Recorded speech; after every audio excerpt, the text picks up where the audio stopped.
conversations. Let's have real conversations. Get ready to stir it up. Life events and everything in between. Let's go. Get ready to stir it up. No capping. If guests got you covered right up. Get ready to stir it up. Stir it up. Come on. Get ready to stir it up. Welcome to Stir It Up.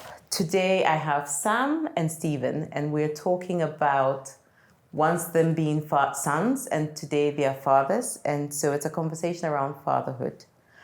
I'd like you to introduce yourselves. So we'll go with you, Stephen, first. Okay.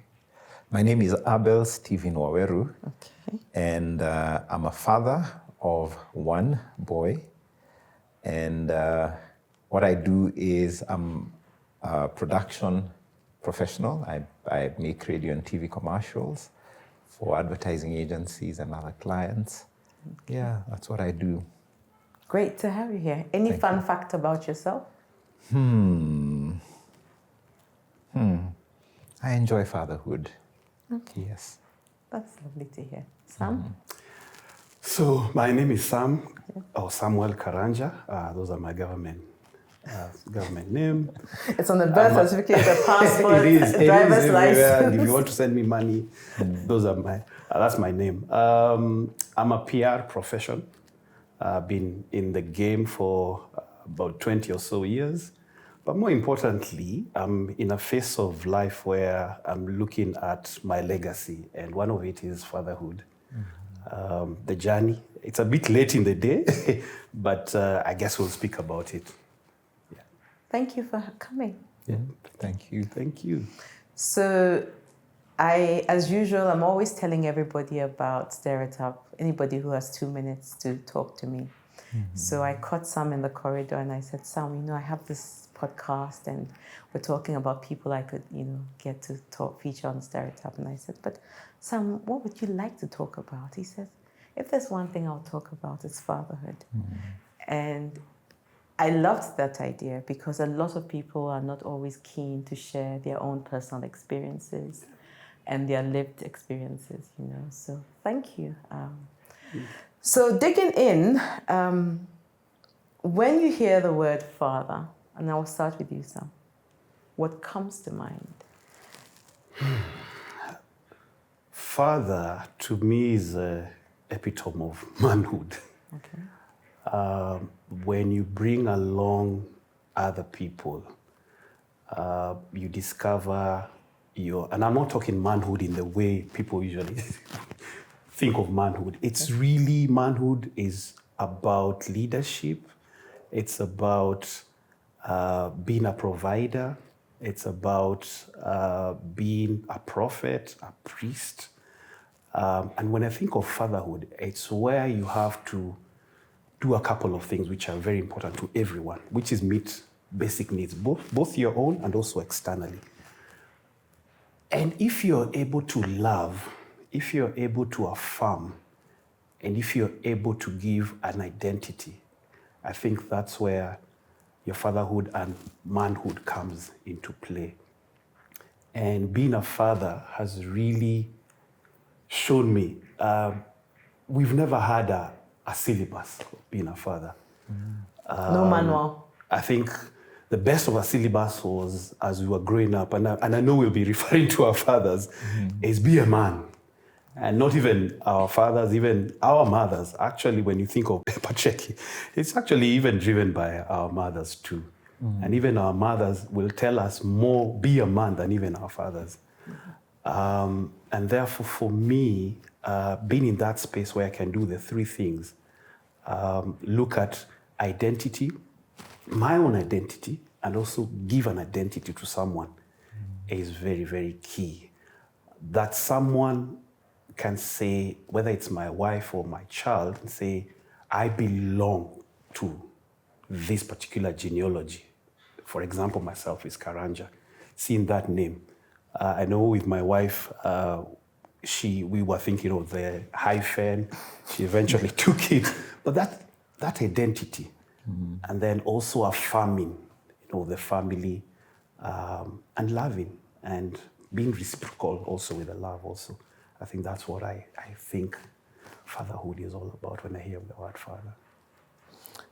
Before I come to you, Stephen, on what fatherhood means to you, some made a comment on fatherhood having an element of priesthood and being a prophet.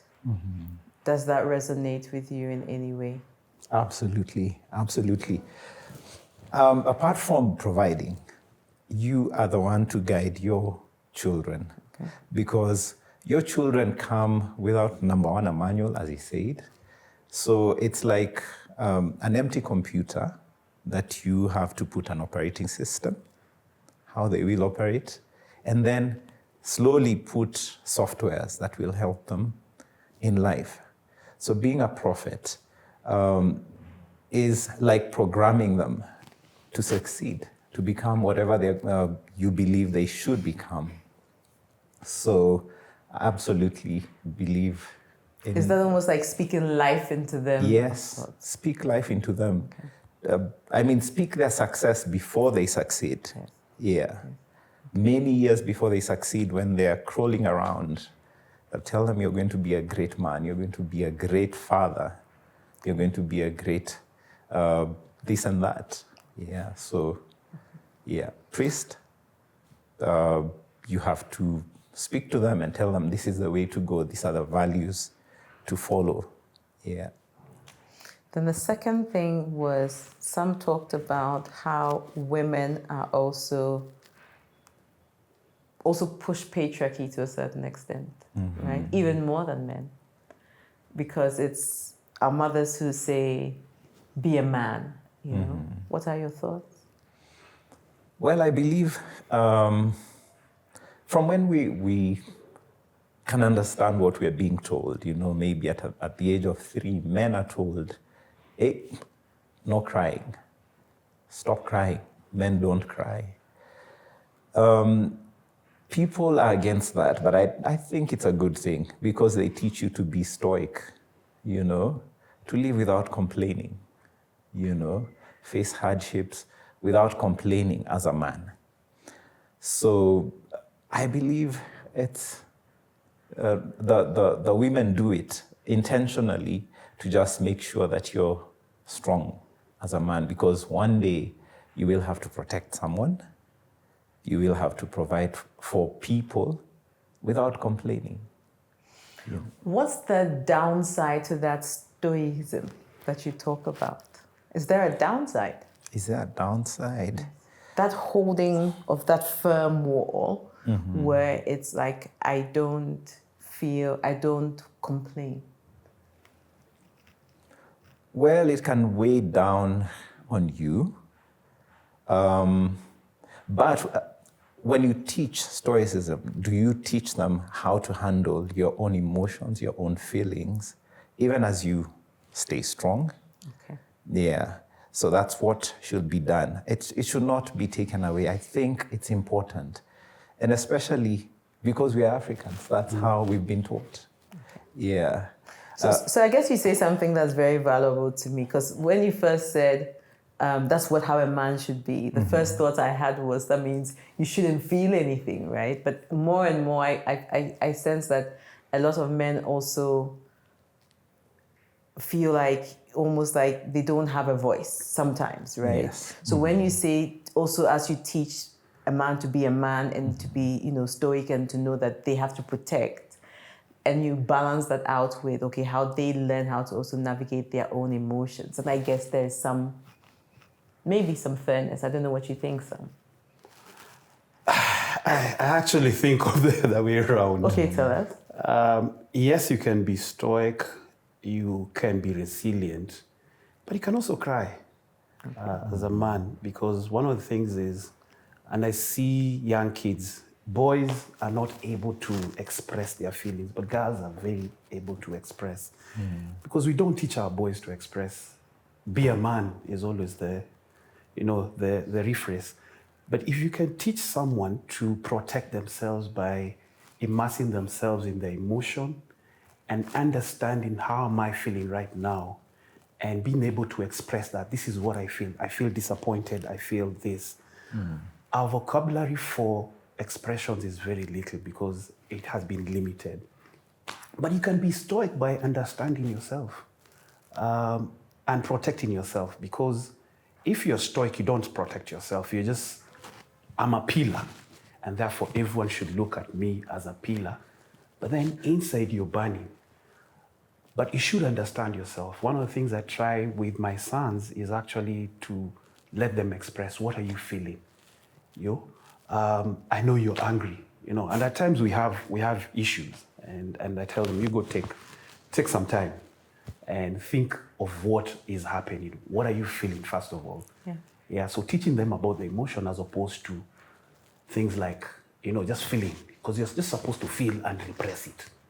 It's different. When you're able to define, then you're able to put yourself in a space that you can protect yourself. It's all about protecting yourself, because for you to protect others, you need to protect your emotion. If you're angry, the number of men and fathers who have been labeled abusive is perhaps because that's the only way that they knew how to express. You become abusive, you express yourself with anger and other things. But if you understand and you're able to protect yourself, then you'll protect other people also. Yeah. Thoughts? I agree with some, and that's why I said we need to be taught on how to handle our feelings and our emotions without, breaking down completely and making the other people feel insecure, especially your wife and your children. Yeah. There's a way you can do it. Now, one of the things is learn to name your emotions. Yeah. Learn to name them yourself. I'm angry, and anger is not a good thing. In fact, the Bible says, do not get hungry. Anger lives in the hearts of foolish people. So when you tell yourself, I am angry right now, what do I do about it? If you're able to recognize you're angry and you know how to handle it, and sometimes you don't even know how to handle it. You need someone to teach you and tell you this is how you handle anger as a man. Yeah. So we also need to learn. Yeah, we also need to learn how to manage ourselves, manage our emotions, manage what we feel without making everyone else feel like, hey, we are unprotected here. What can we do for ourselves? Yeah. So one of the things that I did a season on emotions, and one of the things I discovered was that anger is a secondary emotion. It's usually not the first thing you feel. So what you might feel is sadness or disappointment, or someone did something to you that made you feel devalued or made you feel not respected. And then you feel angry because of the primary emotion that you felt, right? And one of the conversations that this therapist was telling me was that a lot of these other emotions are not manly.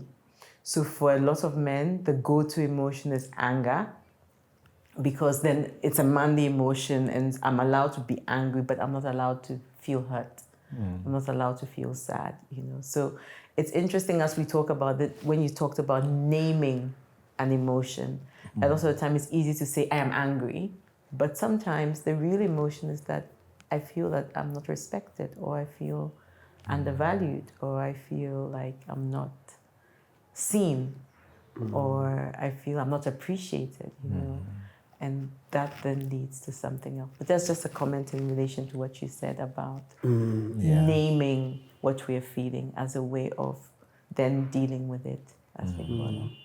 I mean, just to what you just said, and I think, I don't have a daughter, you have a daughter. Do I have a daughter? Do you have a daughter? I don't know. You have a daughter we don't know about. I have granddaughters. Granddaughters. I've seen you. Oh, sorry, I was a granddaughter. Because he said he has a son. He has a son. Yes. I have granddaughters. Okay. But if for example you are, because fatherhood is a reflection. If for example you have a daughter, I don't have a daughter, but you're her first man. Absolutely. So if you don't respect her, or you tell her or affirm her, then guess what? They'll be living with father wounds. Father wounds, some of them are not even known. But we see them in relationships. You know, if the first person, her first man, respected her, she'll be asking for respect. Yes. Same for the boys also. You know, if he's respected, he's affirmed, he'll be looking for that. He'll be looking at the mom. And there's always this thing, and I know you're bringing up a boy who's preteen, but I usually feel that the first couple of years, especially for the boys, you should leave them to the mom. And then as they start discovering themselves, you step in as a man. But be present. Be present in the early years. Be there in the activities, everything. But then when they start to individualize themselves, they start now associating with the man, including the girls also. And I feel that's a point where, as a man, now you step in and you start now showing them, you know, the affirmation and all that. I tell him my preteen or my 6-year-old I love them is okay, but I don't want to say that a lot. But when I do that in puberty, it's different. When they're 14 or 15, it's different. Tell me about that. Why is it different? Because you're transitioning. When you're trying to find yourself during puberty, an affirmation is much more at 14 or 13 than at 6. It's more powerful. It's more powerful. It's more ingrained.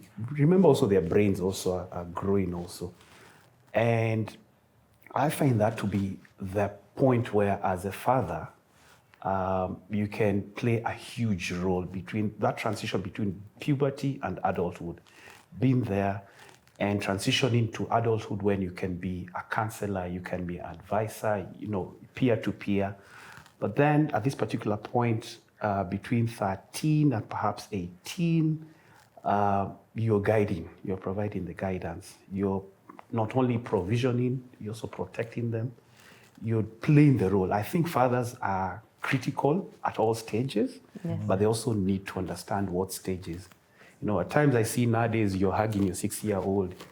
Fantastic, your daughter, you know, and nowadays there are father hugs. Before, I don't think our sisters used to be hugged. In fact, your sister will be told, no, don't hug. And even the father will be told by the mother, don't hug. No, now she's growing, she's puberty, and even for you, you're a man. I don't know what people think, that we can't control our emotions as men.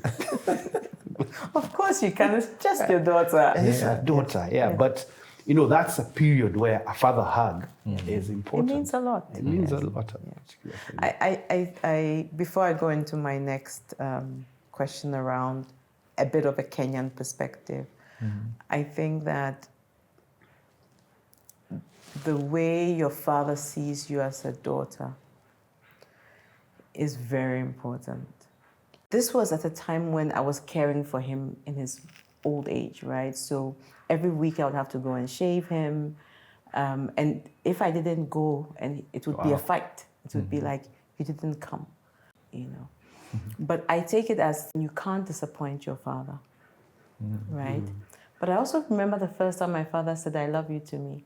And I kept that text message for like, because my father never said I love you to me. I must have been I was about 26 years old. Wow. And he couldn't come for my graduation. And so he sent me a text message and he says, I have to go for this, but you know I love you, right? Yeah. And I was thinking, wow.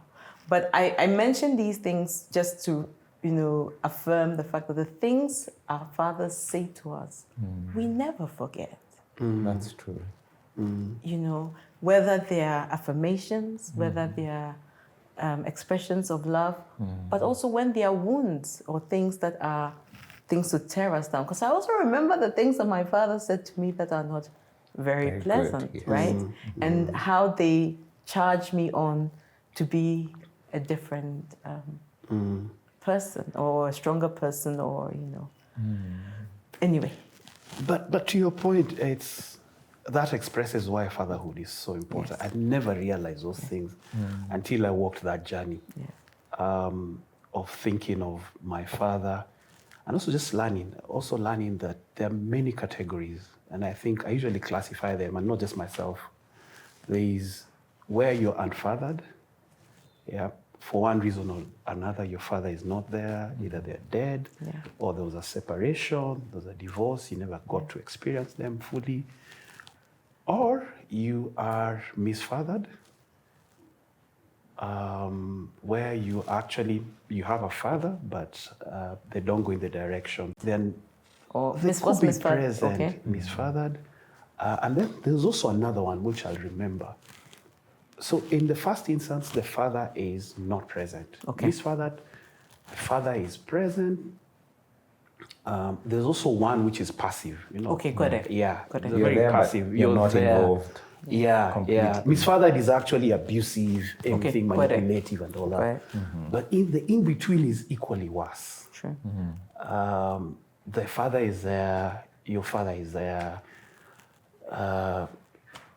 Your son is misbehaving. Every time. In fact, it's not our son. Yeah, when.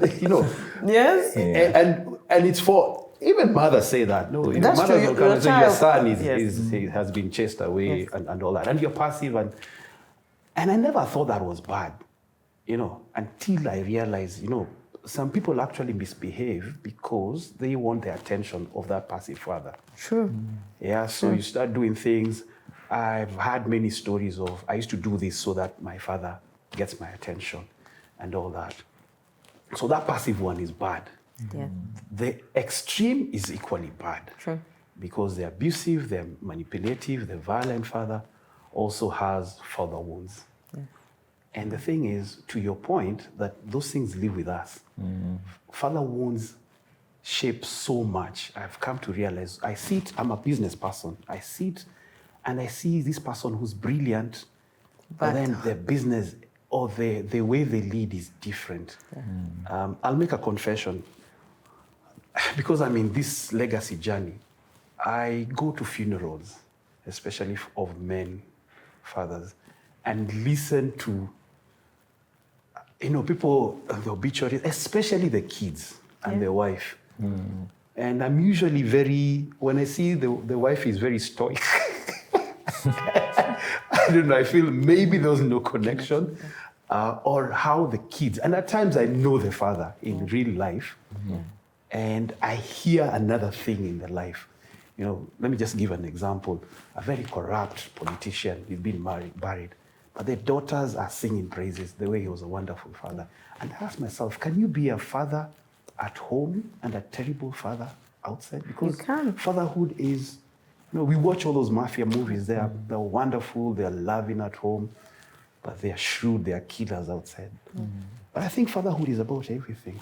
It is. Should be. Should be. If you're a leader, if you're empathetic, be empathetic at work, at home. Yeah. Stephen, just a question around the Kenyan context, right? What are the unspoken expectations that are placed on fathers? On fatherhood. There are many.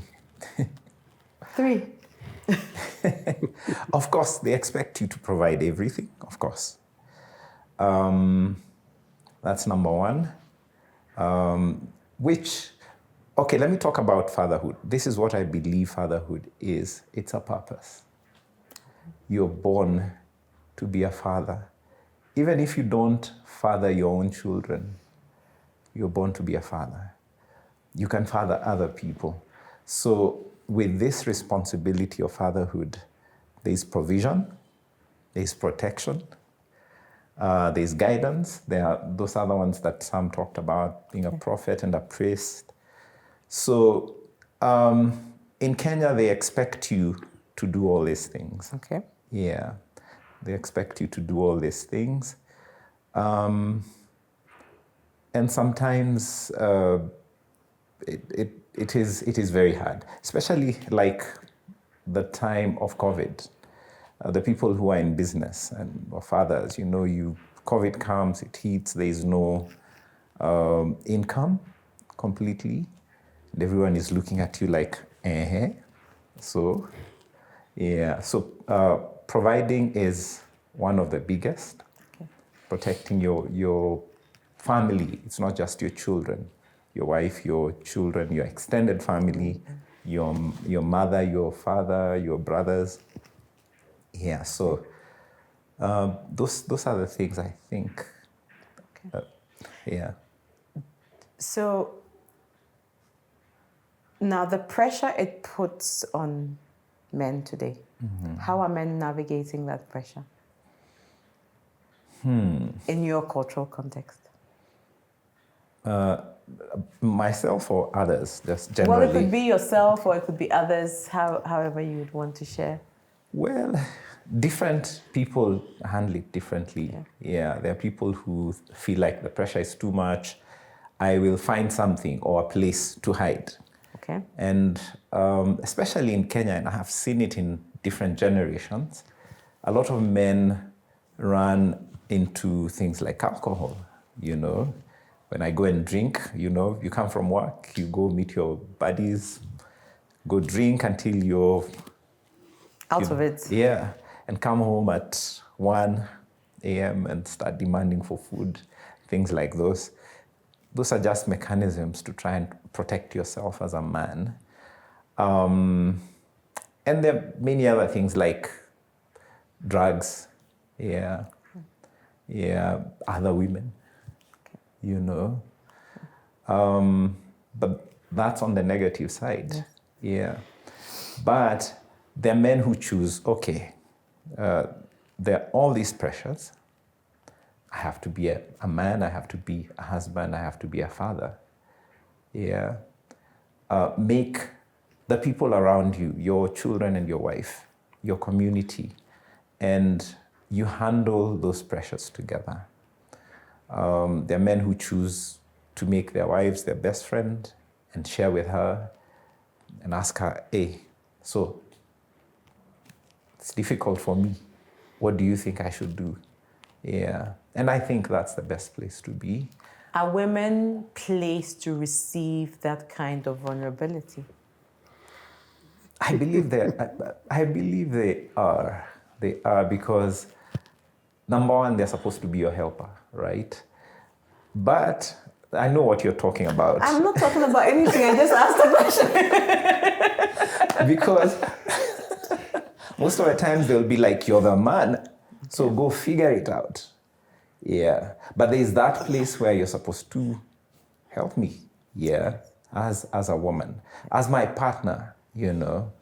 Because if I go out there, I might get some advice that you may not like when I bring it home, you know. That's what I believe. I believe your partner should be this person you bounce off ideas and, But there's also another place. Men. Find men who are probably your friends, people you trust, that you can talk to. And, you know, bounce off that pressure there. You know, some things your wife can't handle, of course.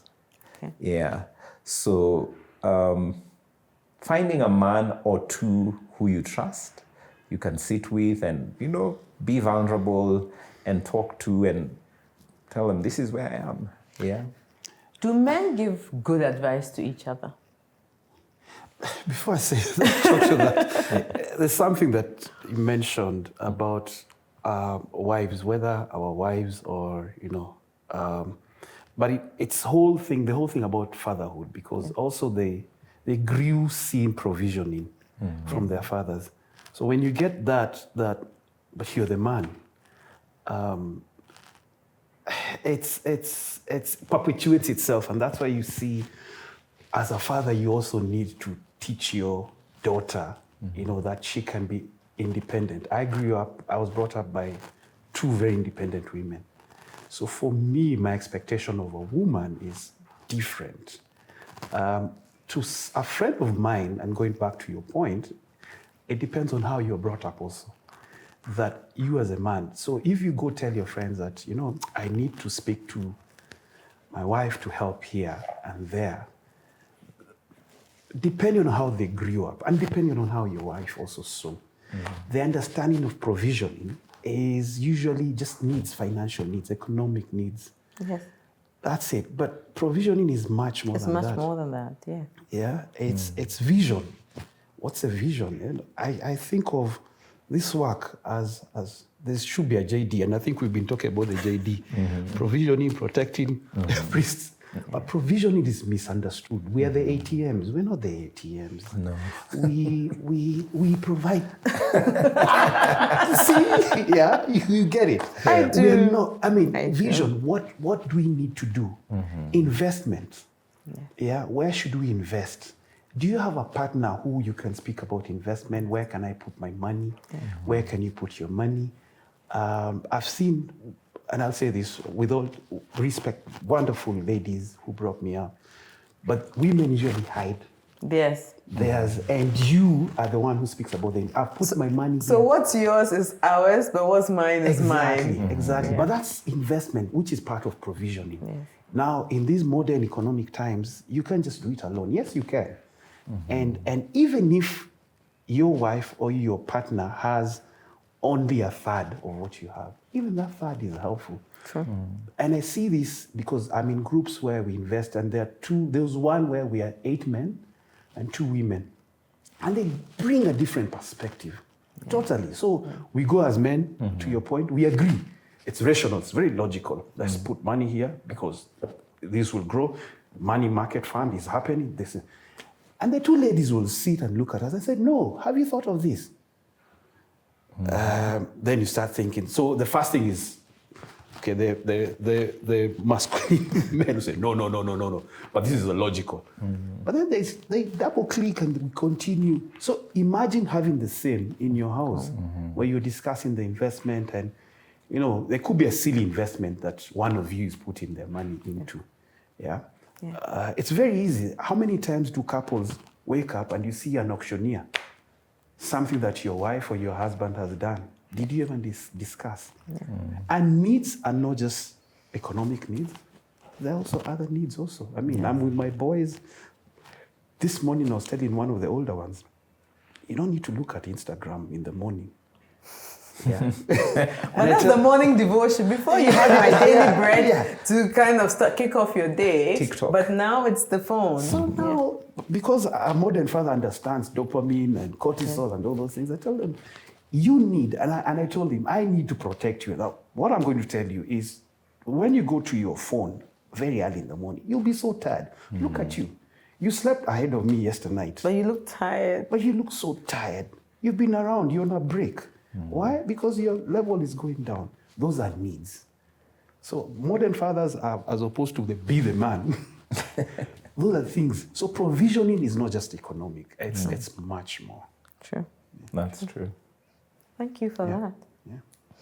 I'll stay on you, Sam. When I asked you to do this, you just said something that reminded me. You said, bless the women who raised me. You said your father was present. But one of the interesting things was that your grandma was a very big part of how you were raised. I can't remember who the second lady was, but I don't know if that was your mom, but it was your mom, right? But it was an interesting thing because you got really excited and said, oh yeah, I have so much to say about being raised in my culture. What was the experience like for your father being in that dynamic, if you could kind of step into his shoes for 2 minutes? Maybe give us context and then... Let me give the context without labeling. Yeah. So mine is unique. So my father and my mother got me, and they got into the traditional discussions of a wedding and marriage.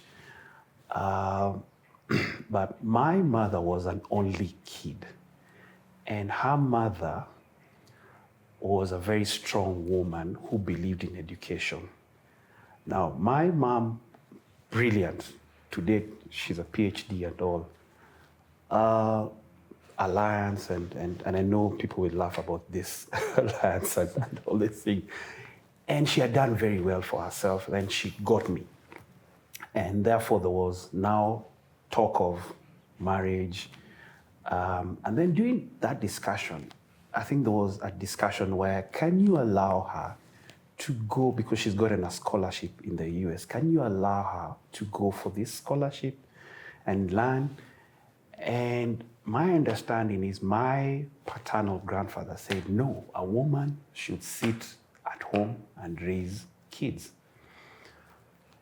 And that was a deal breaker for my grandmother. Okay. Yeah, she said, no, if you cannot allow that, I'll take care of this kid, and she will go. And that's what happened. And so I was raised, my father was present, but he feared, because my grandma was an alpha female. She was strong, she was brilliant for women her age. And I came to understand her because she really loved education. She actually told me the reason why she really drove for education was because she ran away from home, walked many miles, for those who live in Kenya, coming from Murang'a to Thogoto, Kikuyu, walking. Over 70 And kilometers. Over 70, 100 plus. Yeah. And this Thogoto place is where all the missionaries set up. So she went there in search of education. Girls used to go herd goats and everything, apparently, back in the day. They were not just doing the march on leave, they would do all that. So she ran away from that. She went and tried to get herself into the missionary school. And her mother, not even her father, her mother is the one who came and got her. So I understood why she wanted my mother to really follow through with education. And same for me. She was a government employee. I went to schools which were beyond her pay grade. So she was investing in you. She was investing in me. And it wasn't even about sex, clearly, because she was investing in her daughter, but she was also investing in you as a man. As a man. So she invested in her daughter. Her daughter went, and she's done very well for herself. My mom would travel, especially when she started now after undergraduate. But my dad stayed for a period of years, I think about more than 10 years before he remarried again. But he feared, and this is what I got from him later on, because as I grew up, of course I had questions. And you know, that difficult conversation is, you know, especially during puberty, where you see kids, their fathers coming in. You're curious and wondering. Yeah, yes, I had a very strong grandmother who was both father and mother, but it doesn't replace a father. That's what I was going to ask. But does it really, because there must be things that now that you are a father yourself, you must also be reflecting back and thinking, this would have been different for me. Are there things that you would have thought would be different? Not that you wanted, but things that might have been different. At a certain point, and that's why I talked about unfathered and misfathered. I remember the other one. Yes. I think unfathered is when people lose their dads even to death. At times, you have this, it could have been, it could have been, it could have been, which is not, it gives you a white canvas to actually now, you don't have, you know, the kind of father wounds which are inflicted by a human being right in your face. And there's the father wound that they are dead. It's the absence. The absence. I think it's much easier to heal from the absence and understand, and especially when you face and you have a discussion if they're alive.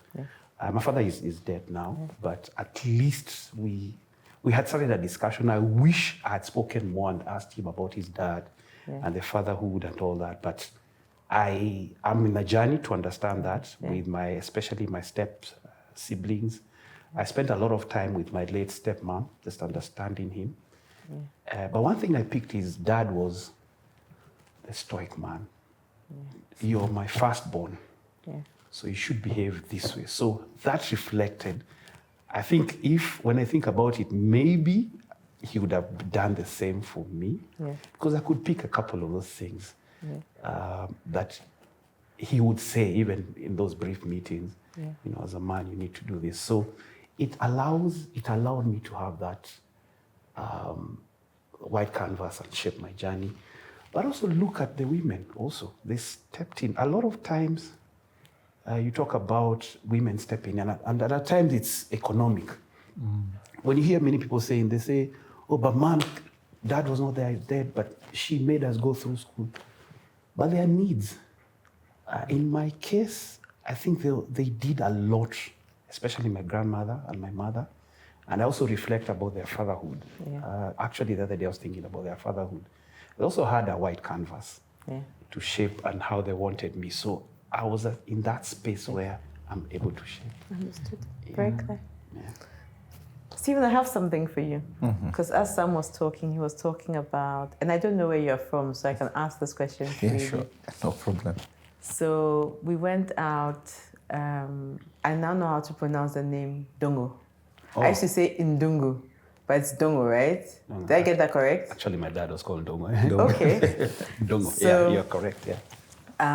So I was talking to, in my journey of cultural immersion, trying to understand the different cultures. So I was talking to someone, and he says, in his culture, he's called Dongo. He says, when a woman, the grandmas and the moms enter the room, they all stand. And we had it became like a conversation about how, I think he's Kikuyu. Kikuyu, Yes. We're And you're- both Kikuyu. Okay, so then I'm asking the right people. So he was talking about how in his culture, a lot of women are very powerful and influential within the home setting. And so for him, sometimes he feels that even men are not as influential and within that setting. So I said, are you sure? Because I find that you get away with a lot. He says, well, maybe it's not, they might be influential and powerful financially, because they are the providers, right? But when it comes to decision making, there's a lot of decisions that are also made by women. But there's also a lot of respect that is given to the elderly women within the family. And there's also a bit of a hierarchy that the older women within the family have. So I asked, but how does that then affect you as men in the family? He says, we are used to it now. Is that something, and I don't believe in mass generalizations, because I also found, but somebody else, then there was a debate kind of ensued, which was, but we are Kikuyu men, we are the alpha of the alpha. And they began to kind of debate it. I don't know if this is something we can talk about, or if you have a point of view on that in relation to fatherhood within that cultural context. Or am I on a slippery slope? I'll just say what I What believe. you know, Yes, yes. what I believe. I grew up in the city, so Okay. when I think about that, there's a story about a lady called Wangua Makeri, who ruled the Kikuyu community as their queen. Yes. Okay. And she used to use men as her seat. There's that story. I don't know whether you've heard about it. No, I haven't. Yeah. So there are many narratives about this whole thing. Okay. And being an urbanite, someone who's grown up in a city, I have seen those things where the women just take, leadership and, they run the family. The men are passive. In the Kikuyu community and other communities, let me not just say Kikuyus. Yes. But when I think, when I listen to people like my uncle who used to talk to me about how they grew up, I learned, even those days, when those Wangua Makeri and all these other strong women, there was differentiation. Okay. There was differentiation between men and women. Men had their role, and you see it even like when we go for negotiations, for marriage negotiations. Men have their role, the women have their role. Okay. And there is no role that is higher than the other. Correct. Yes.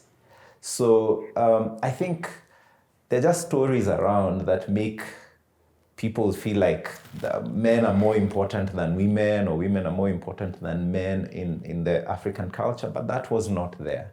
Okay. It was just a differentiation between the role of a man and the role of a woman. And there was no crossing over. When urbanization came, that's when things just went whoop. And then merged. Those are Yes. So that's what I feel. And there are many stories, even Sandoz. Yeah, I'm reading a book Yeah. about the Southern Kikuyus, and it's a huge volume book. It's taken me months. The owner is about to ask for it. But what we realize is the early African had systems. And modernity is playing, this thing of empowerment and all that. We're pitting, there's a power play. Okay. But it was very distinct back in the day. Okay. There was hierarchy, even amongst the ladies. You initiated to the next, and even amongst the men. You go through the stages. The Kikuyus have that, and many other cultures. You at this particular point as a man, you can be able to do this. I'm in that process where I need to do some goats also for me to become an elder, so that I can be able to negotiate and all that. Yeah. So equally for women, but amongst even the genders, how each gender interacted, it was very clear. Got it. To his point, that if there's a ceremony, the older woman would do this, but the men will also come and do this. And they would actually do it automatically. But modernity has put that to play, where it's emasculation, there's this and that. But consultation is what I'm reading through. Yeah, and as much as you hear about the Kikuyu women and all that, it was not, because they had a role. It's sort of like you had a JD, and this is your JD. It was very clear. And I think those women understood that. And there was a place for the women. And when people speak about the place for the women, usually think it's lower. No. It's very clear that this is what the role. The decision making was made in consultation. Yes, it will be the man to pronounce, because they were the father, they were the protector and all that, but in consultation with the woman, especially the senior most woman. And even at home, they had a lot of influence on the pronouncement that the man would make. Okay. Yes, they So had is that consultation we talked about earlier on? Yes. Yeah. Yeah. So I believe these stories of, one was higher than the other, It's not. it's not true. I think urbanization and also the influence from the West, the way the Western world lives, brought into the African context, confused things Got it. completely. And when I go for these ceremonies, these African ceremonies, especially the Kikuyu ones, they're beautiful. They are so beautiful. Yeah. So one of the guys on the team was telling me how they'd gone to get married, but he was telling me how the event goes. When you get there are fines and the banter that happens, and all of that. So I do see how culturally rich some of these, ceremonies can be. Yeah. So bringing this conversation into raising, how we're raising kids today.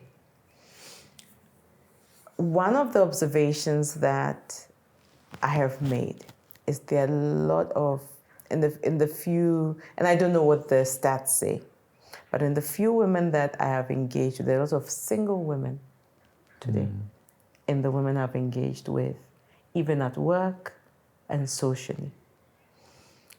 And then you ask, so are you co-parenting, or are you, and a lot of the time, maybe 7 out of 10, I don't know, we are not together, I'm doing this by myself. And I then keep wondering, and maybe you can share perspective on this, what is leading to there not being that involvement? Or is it a big thing where there are men who are not involved in the lives of their children? Is it as big as I see it? Because my sample size will not be big. My sample size will be maybe 60 people, right? But is that a reflection of what the reality is? That's the first question I have. And this is Kenya. This is not all pan-Kenya. This might be city-based, right? And if that is the case, is this what is causing that? Let me start first of all saying becoming a father is the easiest thing. Being a father is a journey. Okay. I remember the day I became a father. I left a press release, which I was doing, and it was a long, I think it was about more than 12 hours Of labor. of labor. Okay. And the emotions and all that, but what I can tell you, the 20 or so years of being a father compared to those, you have to be more intentional with that. The reason why I'm saying that is modern society is different. There's separation, there's economic, again, how you're brought up by your father, even as a lady, and suddenly your husband or your boyfriend loses a job. So there are many reasons why that people separate, and I don't think we are judges. No, absolutely everyone not. just goes through that. Yes. I joke at this, and one of the reasons that I volunteer around mentoring boys is because I have very strong cousins, lady cousins, opinionated. I think this comes from that. Most of them are single mothers. Okay. For one reason or another. And most of them have boys. And one of the things, and I tell them, is always try and look for an alternative dad. Why? Because in my case, I got an alternative dad who was one of my grandfathers. He was always present. Yes. And it turns out he was also present for my mom, because he used to work, back in the day, most of the women were in rural areas. He was working in Nairobi. My mom went to high school, she went to boarding school. He was always, funny enough, working close by, and he would come in. So that alternative dad helps a lot. And I try to volunteer that, because you need, and when I think about it, I think my grandmother was very intentional about that. Because you need that father figure for what we're talking about. If it's a daughter, you require someone to give you respect, a father, because you'll have a relationship. Yes.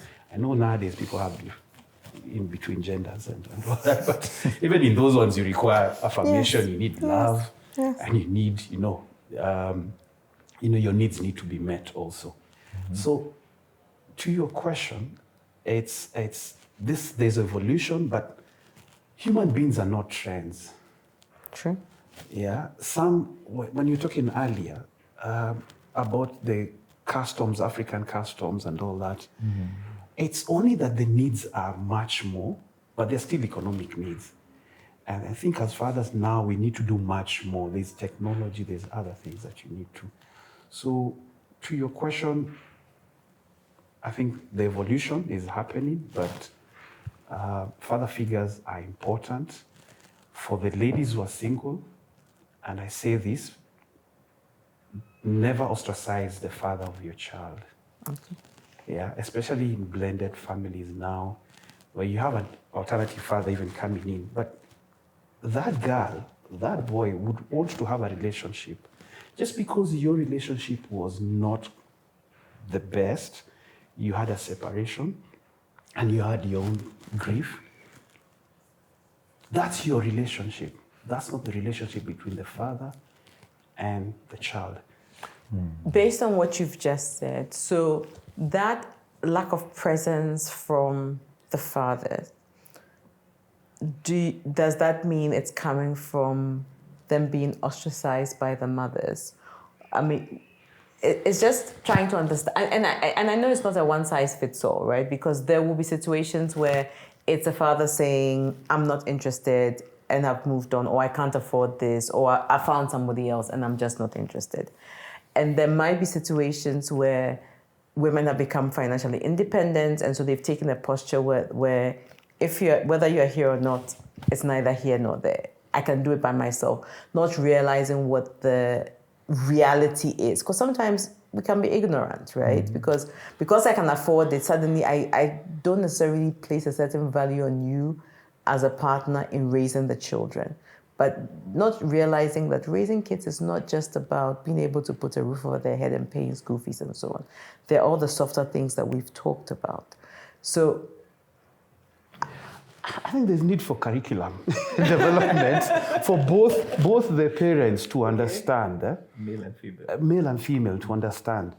I've been in those situations where, yes, the woman has become independent. I'm not doing well. I don't want to go see my kids because I can't bring anything. And I remember last year we had one of those discussions with her father.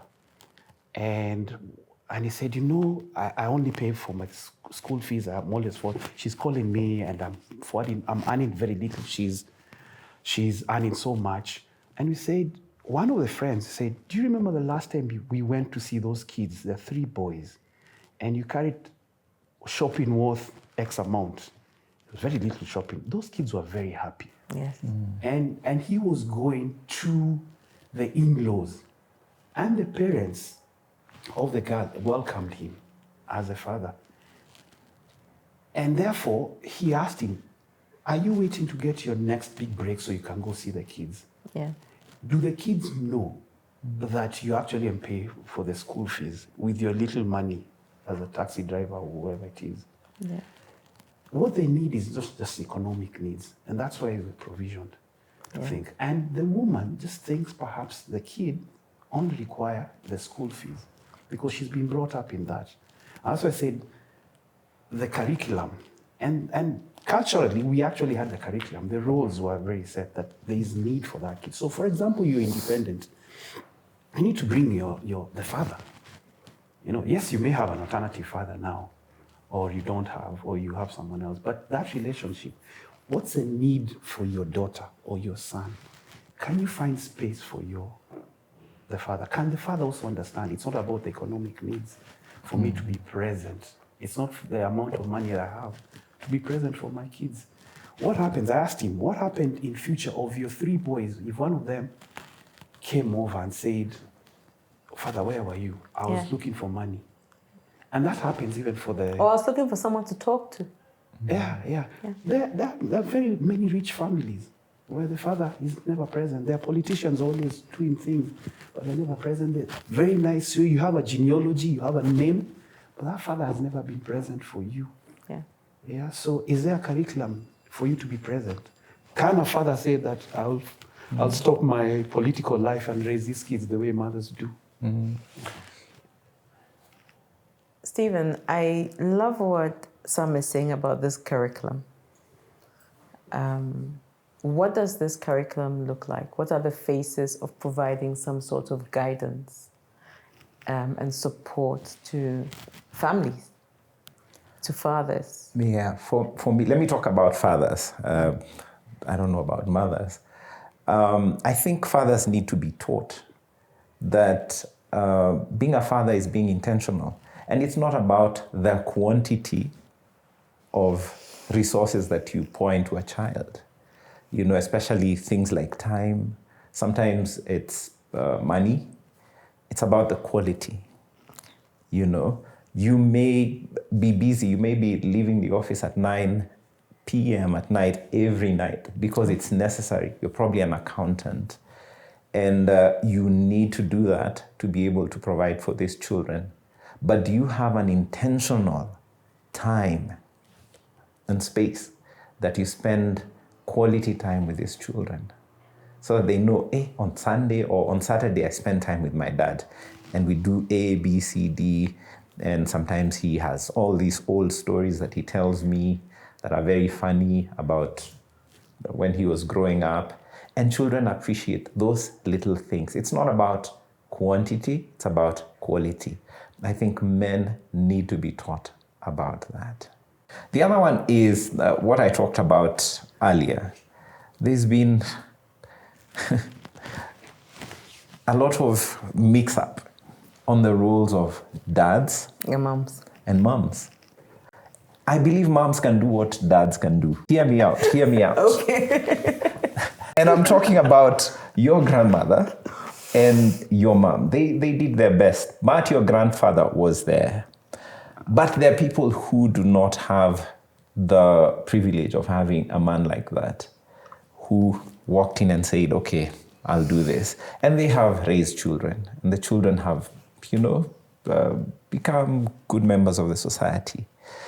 We're hearing you out. Yes. Moms can do up to a certain point, but there's a place for a dad. That's why I'm talking about Yes. differentiation. Yes. Men and women need to be taught on that difference. Where do we draw the line? Yes. Yeah. Maybe I started wrong, but that's where I was going. That's where you're Yeah. going. Okay. Actually, there's something that we've spoken with Steve. So as I said, Steve and I serve. And part of the reason is I've watched Steve raise his son. Yeah. He's younger than my son. And his son is at a stage where I'm actually envious. Because, he's at that where he's now discovering the dad and all that. Mine, he's where now I have to go out for him. But one of the things we share is the spirituality, this priest thing that we're speaking about. That it's much more impactful when the father takes the kids to, wherever spiritual, whether it's old traditions or church in modern day. And this actually came across it with the Catholic. So I started out with a group of fathers within the Catholic fold, the Strathmores, it's called Hodari and all that, and we learned a lot. And there was a study that if your father actually takes you to church, your spiritual journey will be, these are people who actually find themselves. Mom will always be there. Yes. She will take you to church, but you'll take, our moms are spiritual, our fathers are back home, growling and doing their father thing, and, maybe they pray, whoever they pray. But when fathers do it, there's a huge impact on your spiritual journey. And that we've spoken that with Steve. That's true. And we say that's a role that perhaps with the oncoming of modernity, it's the women who went to church first with the missionaries. Yes.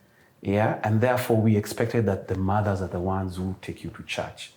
But if you're going back to how African society, there was differentiation and the role of the fathers, even in some of those ceremonies, then we start now seeing why it's important to go back, but maybe double click with modern needs and say, you know what, in African society, we had all these things.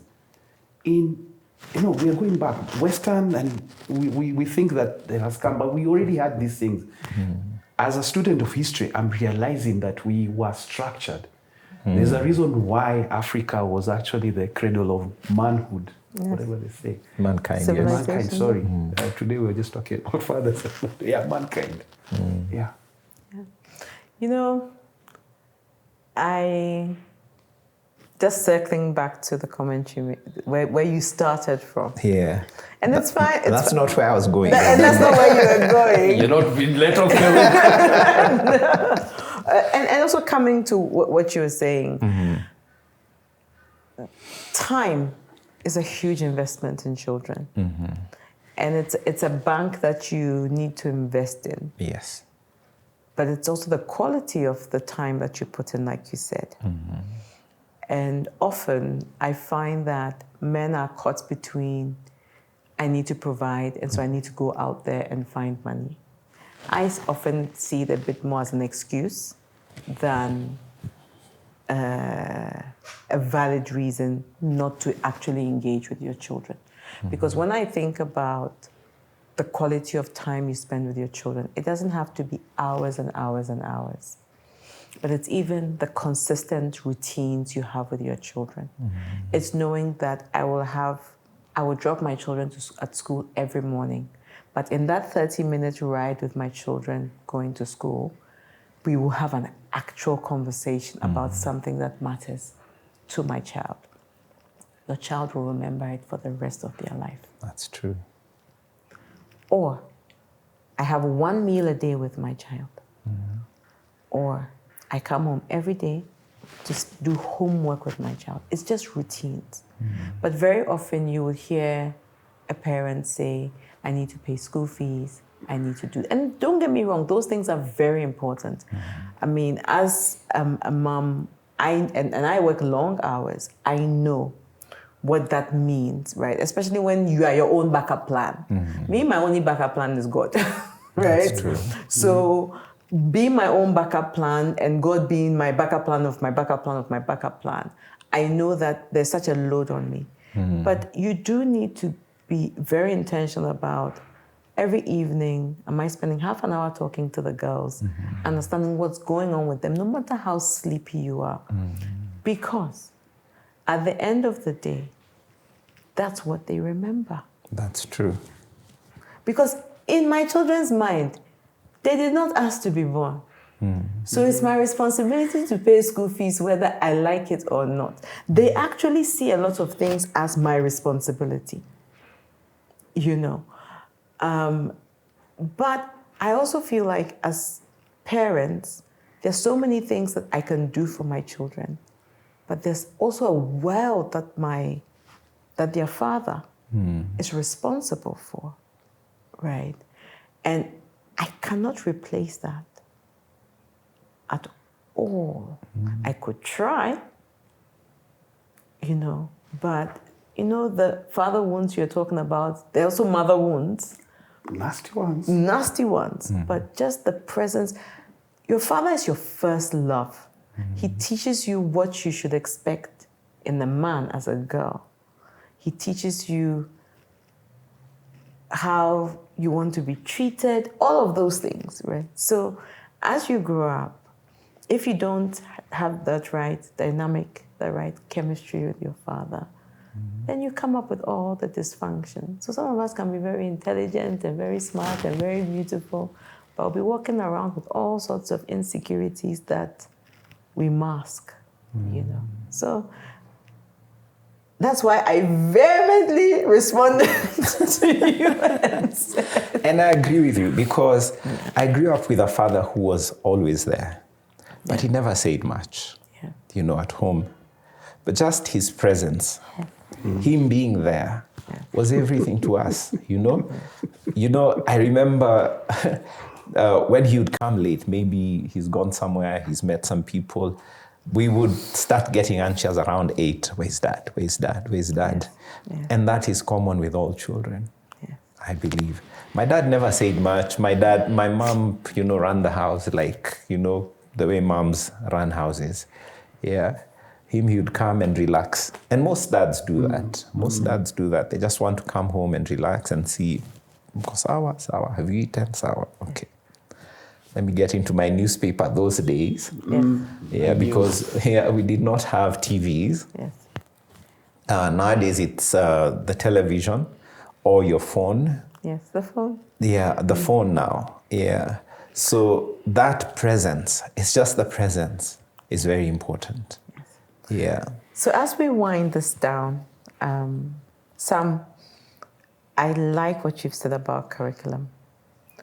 And I interpret curriculum as points of connection to empower, to teach, opportunities to learn, to change the narrative around fatherhood, and to recalibrate how we are moving now. Not as a manual or as a book per se, but it's almost like how do we recode what fatherhood means to a lot of men today. Them seeing the value of their role and how powerful and influential it is to the offspring that they bring into the world, but even to the broader society.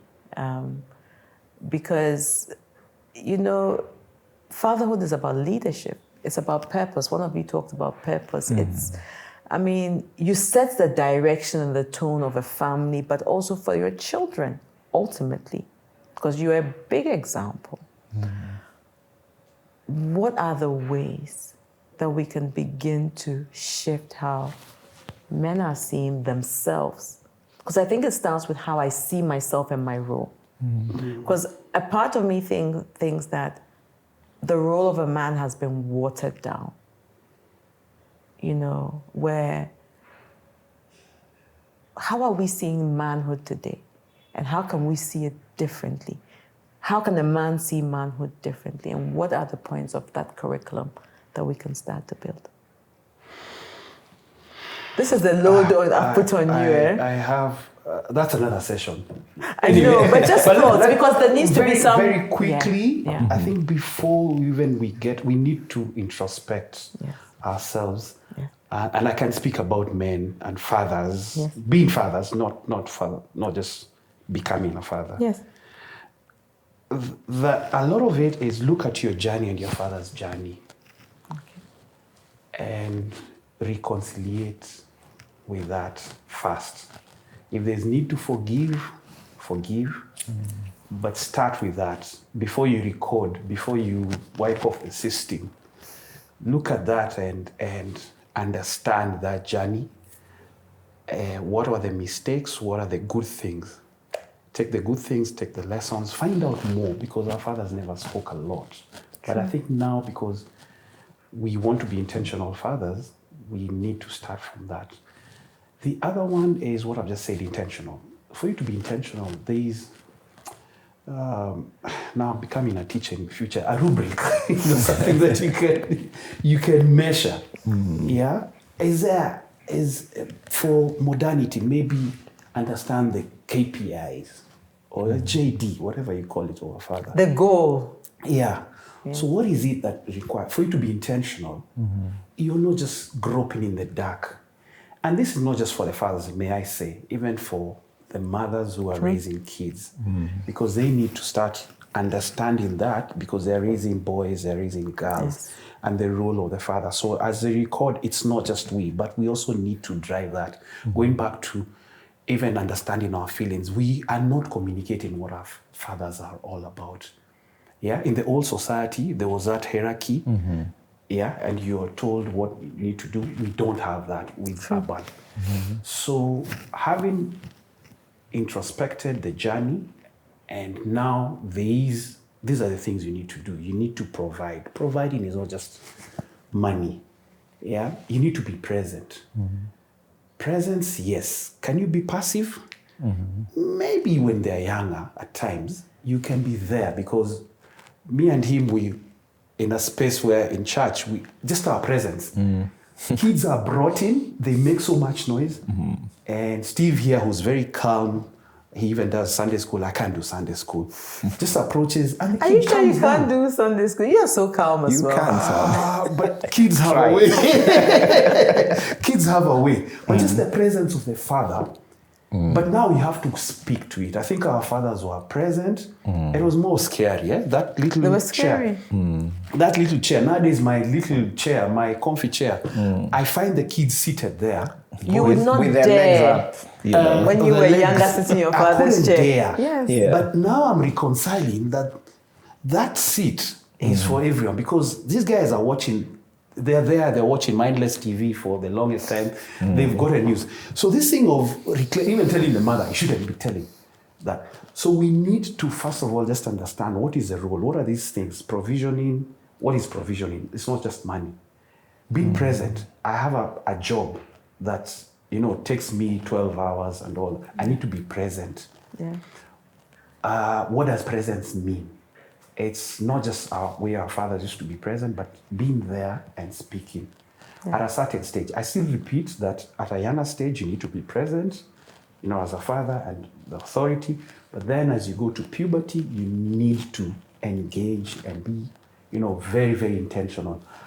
For example, I've started taking one of my son, the 17-year-old, to the gym at every there's a certain day before I come to church. We do very early in the morning. Yeah. But it started as a journey towards manhood, taking care of your body and your health. But I'm also finding it as a bonding time. Yes. Yeah, when the gym, when you go work out, we go to the changing room. Of course, unlike my rugby days where you remove everything now, you have to be very careful when you change elsewhere. But it's bonding. It's that intention. I wish that other fathers had that. And even for the ladies who are bringing up kids, there's that alternate dad. they can actually tell them where this code is. Yeah, so reconciliate, understand, let's have a rubric, and then be intentional based on that rubric. Thank you. Yeah.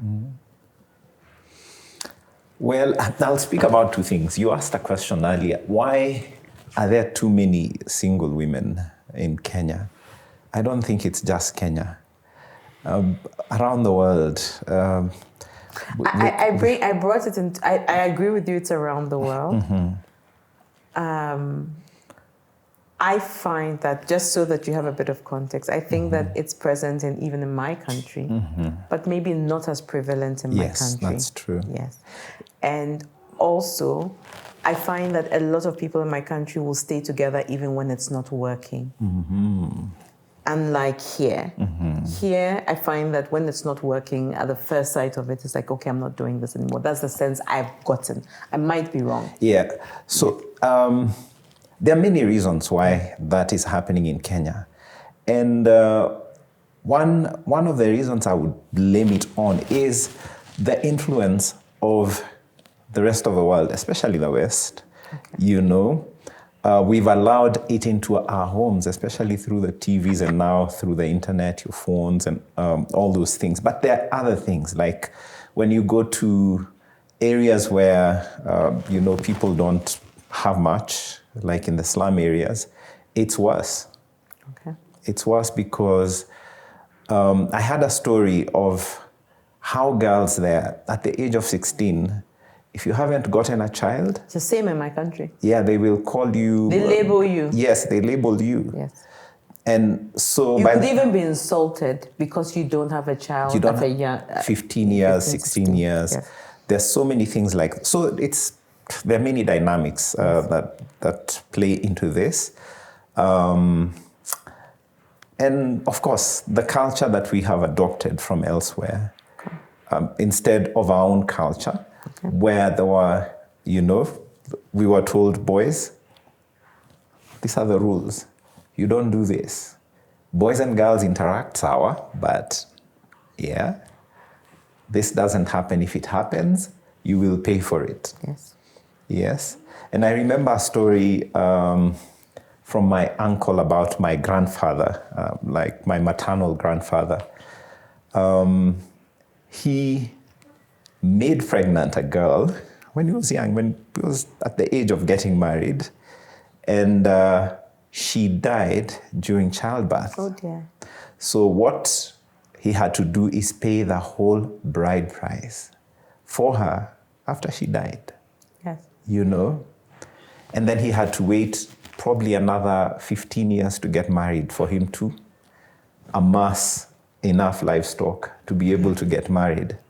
So there were things like those that happened then. They're not here, today. You go to a club, get pregnant, you don't know where the man disappeared to. So modernization has just changed things. Yeah, and increased that kind of thing. Second thing is fatherhood. As I said, is a purpose. Whether you have fathered the children or not, even if you don't have your own children, you have responsibility over the children around you, whether it's your nieces, your nephews, your neighbors' children. So when you're born as a man, just know it's your purpose to be a father. Remember that. Yeah. Good. Being an accountant, being a media personality, a PR person is secondary. Being a father is number one. Yeah, so to men, please find other men, especially who are older, who have gone through the journey, and ask the questions. The answers will not come to you. You have to seek for them. That is where, like some say, curriculum. Yes, there's curriculum, but you have to actively go out and seek for knowledge, information about being a father, for you to become an effective father. Yes. Thank you, gentlemen. I appreciate this conversation. I appreciate that you've shared freely and been open.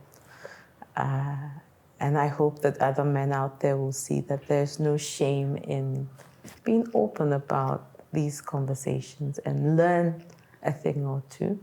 And we might be able to put in some structure, some curriculum, whether it's through the church, through communities, through other men, wherever those structures can come from, as a way of helping build the next generation of fathers and even healing this generation of fathers. Thank you. Thank you. So, to what I usually refer to as the fun part of this, I make you a mocktail since it's early in the morning. And the only requirement is you're supposed to taste it and tell me one thing that is in it. Please not tell me that you see ice. Because that's what the very, very smart people do. And you are two very smart men. So thank you for being here. I'll pass that to you, Sam. There you go. So thank you. Thank you. There you go. For hosting us. It was a pleasure. Yes. There you go. So bless this, but tell me what you taste. And that's all that's required. Okay.